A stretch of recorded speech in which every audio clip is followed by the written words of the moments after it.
one thing I would like to point out is IS recruiters spend hundreds of hours on just one person. And what they spend those hundreds of hours on doing is they find out what you like, what you dislike, what your problems at home are, what your wishes and dreams and hopes are for yourself and for the world, how you see yourself fitting in to the society that you live in. And they build a lot of love and a lot of loyalty through that one-on-one connection. På Facebook eller? On Facebook and also in person. And we have to understand that that's a lot of effort. That's a lot of caring, and that's a lot of taking an interest in somebody.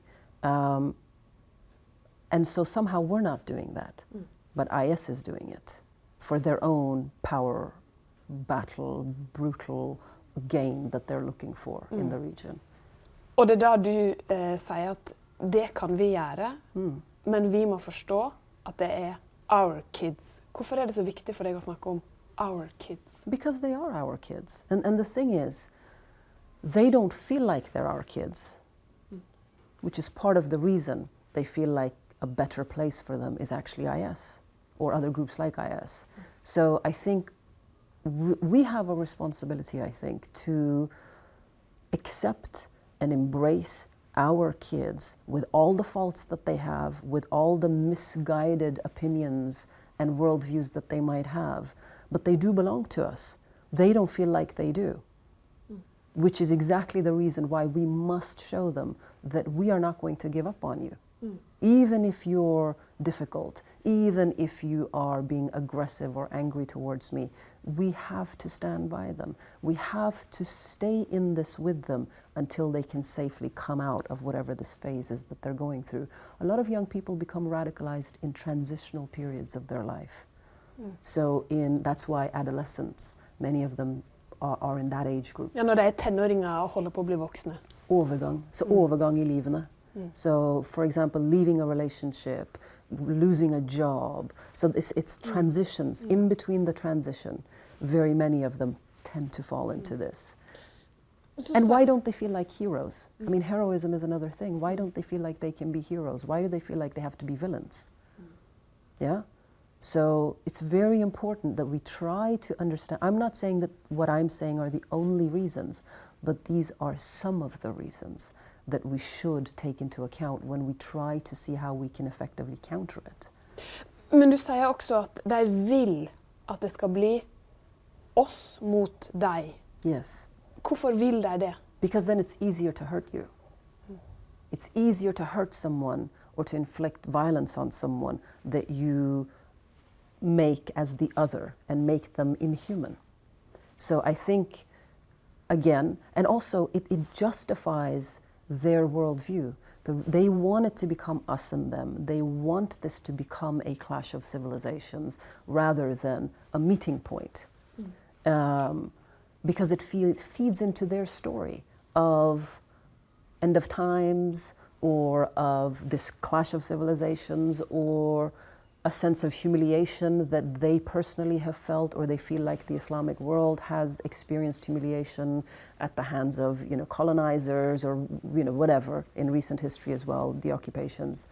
And that this is their way of regaining their masculinity and regaining their dignity as individuals and as a group. Har du klart å få en ungdom til å snu? Begynne å tenke mindre på vold og krig og ekstremisme? I spoke to one young man and he was so angry. He was so, I could feel he's very tense and very edgy. And he kept saying the usual thing, which are all legitimate points, by the way, but with such anger. He was talking about the occupation of Palestine, the occupation of Iraq, the brutality against Muslims, and foreign policy and this, that, and the other. And he said, do you understand that makes young people want to go and join IS? Do you understand that? Do you understand the hypocrisy of the West? And I said, yes, I do. And it's like his shoulders, his entire body language just is like he collapsed. It was like en klut, som du, hva heter det? Vrir? Ja. Og så ser den som slapp ut. It was just like, he had nothing more to say. And I said, okay, but, I said, I completely agree with you. I said, these are all very important points and very legitimate. But, because he was also saying that, so many millions of Muslims are dying and nobody cares. And I said, yes, I agree. And I said, but, what I don't agree with is, do you think you are more powerful alive or more powerful dead? I said, do you want to become million.1 more dead Muslim? Or do you want to be the one who lives and the one who might actually be able to change the world non-violently? And he was sort of standing there going, yeah, but that doesn't work. And I said, does violence work? How many suicide bombers have there been so far? Has that changed the world? It hasn't. It really hasn't. So their violence is also not working. And it was very interesting. He kind of calmed down and he said, nobody talks to the youth. I said, I agree, but I said, you can talk to the youth. I said, look at how strong your feelings are, what a leader you sound like you are. So you can engage with young people. For mange det en oppfatning av at det enkle svaret på hva som skjer religion, islam. Alt annet irrelevant å forstå. Yeah. Hva sier det til deg? Many people say to me, why don't you admit it's Islam? Why don't you admit it? Okay, I admit it's a part of the picture. Now what?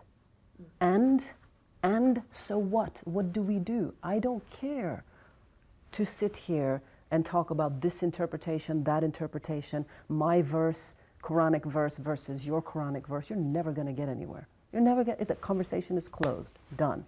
Yeah? So what we need to do is get past it and go, what else is here? Because yes, Islam's a part of the picture. So what are we going to do about that?